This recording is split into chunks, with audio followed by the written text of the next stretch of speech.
Halo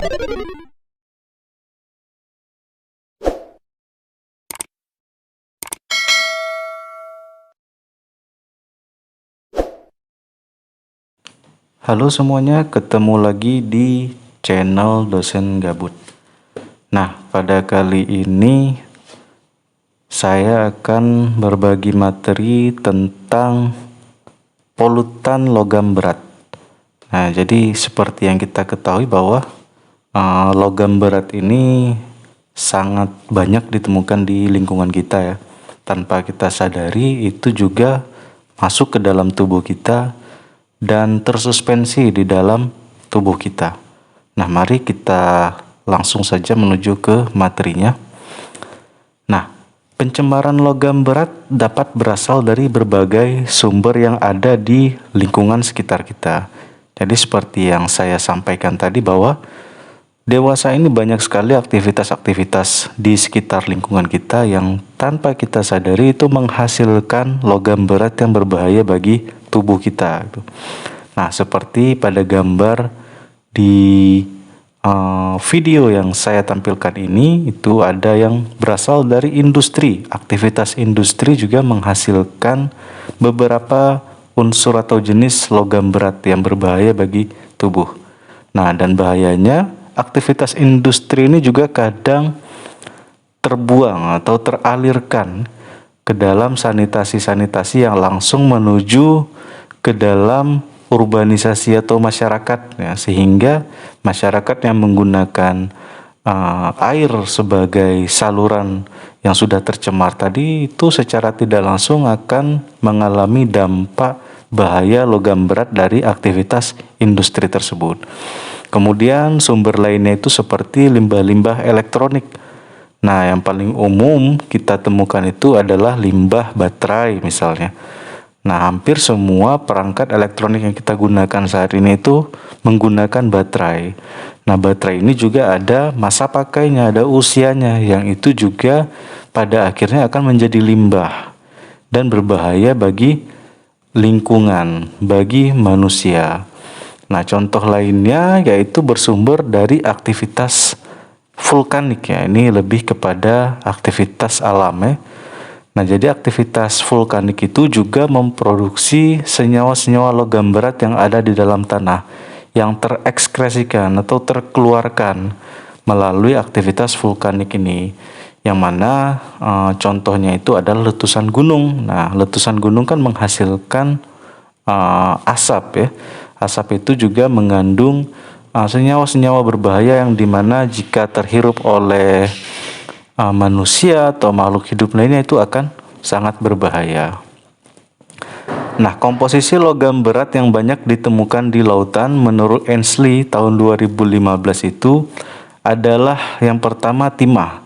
Itu sebanyak 60% di lautan jenis logam, limbah logam yang paling banyak ditemukan itu adalah timah. Kemudian 20%-nya itu adalah merkuri. Nah, kemudian 8%-nya itu tembaga dan 4%-nya itu berasal dari logam lainnya. Jadi timah ini menduduki posisi pertama sebanyak 68% sebagai jenis limbah logam berat yang banyak ditemukan di lautan. Nah, ini berdasarkan hasil kajian oleh Ainslie tahun 2015. Nah, ini adalah timah ya.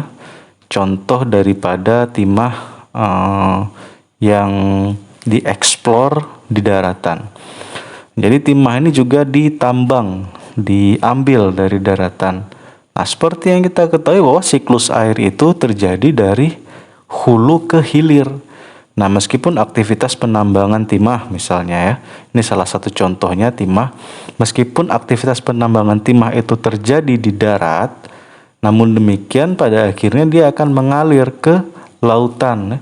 Limbah-limbah daripada timah ini akan mengalir ke lautan di mana akan tersuspensi menjadi sedimen ya, atau menjadi butiran-butiran yang lebih halus ya. Akhirnya dia mengendap di dalam perairan dan mengalir ke lautan, mengendap di lautan dan akhirnya menjadi limbah logam berat yang terdapat di lautan ya. Jadi begitu prosesnya kurang lebih.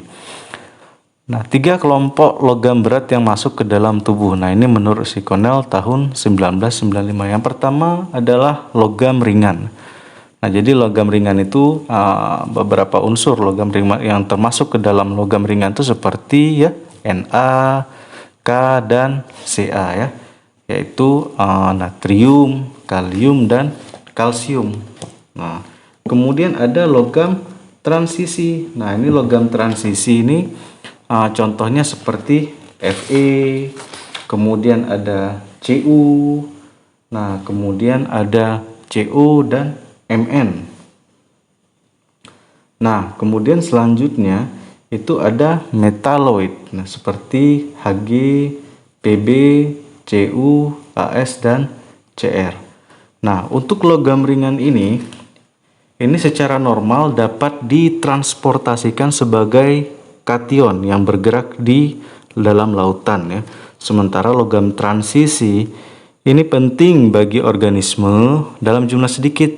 Namun, jika jumlahnya terlalu besar ini dapat menjadi racun, dapat menjadi limbah bagi organisme di lautan. Nah, kemudian si metaloid ini umumnya tidak dibutuhkan dalam aktivitas metabolisme dan justru dia ini bersifat racun bagi sel walaupun dalam jumlah yang sangat kecil, apalagi jika jumlahnya sangat besar ya. Nah, jadi seperti itulah kelompok logam berat yang bisa masuk atau mengendap di dalam tubuh menurut si Cornell ini. Nah, berikut beberapa logam berat yang terkontaminasi di perairan laut yang banyak ditemukan di perairan laut. Yang pertama adalah merkuri. Nah, merkuri atau raksa ini itu merupakan terjemahan hitam logam berat yang awalnya secara alami terdapat di dalam kerak bumi. Namun seperti yang kita sampaikan tadi bahwa aktivitas penambangan, pencarian eksplorasi terhadap logam-logam berat yang dibutuhkan untuk aktivitas industri membawa timbal ini muncul ke permukaan. Nah, timbal ini memiliki titik lebur yang cenderung rendah. Kemudian dia mudah dibentuk menjadi apapun, memiliki sifat kimia yang sangat aktif sehingga bisa digunakan untuk melapisi logam agar tidak korosi. Nah, ini manfaat penggunaan timbal. Nah, namun bahayanya adalah polutan. Polutan timbal ini memiliki daya toksik yang tinggi terhadap manusia karena dapat langsung merusak perkembangan otak khususnya pada anak-anak. Nah, kemudian juga menyebabkan penyumbatan sel darah merah. Nah, kemudian ada kadium. Nah, kadium ini sangat banyak digunakan untuk kehidupan sehari-hari ya dalam kehidupan manusia. Ini sudah digunakan sejak sekitar tahun 1950. Nah, sudah ada gerakan revolusi industri di dunia gitu ya ketika penggunaan si senyawa kadium ini. Nah, kemudian ada arsenik. Nah, arsenik ini bukan arsenal ya. Arsenik ini ditemukan awalnya itu dalam bahasa Arab, azinik gitu. Jadi artinya itu kuning emas gitu. Jadi dia ini unsur kimia yang memiliki bentuk padatan. Nah, ini dikenal sebagai racun yang sangat kuat dan sangat mematikan. Ini banyak kasus-kasus seperti contoh ya. Kematian Munir pada tahun 2004 itu setelah diselidiki ternyata dia terkontaminasi oleh racun yang berasal dari si arsenik ini. Nah, kemudian ada kronium. Nah, kronium atau Cr. Nah, ini kronium ini juga banyak ditemui di daerah-daerah wilayah Afrika, Rusia, dan Turki ya. Nah, ini kronium ini merupakan bahan cemar yang ditemukan di perairan laut. Nah, jadi berasal dari udara dan melalui wilayah hulu atau sungai. Efeknya ini bisa langsung terasa pada kulit. Nah, kemudian pembuluh darah. Nah, kemudian juga pada ginjal apabila kita terkontaminasi oleh kronium. Nah, kemudian ada seng atau Zn ya. Nah, ini ditemukan oleh Andreas Margraf pada tahun 1746.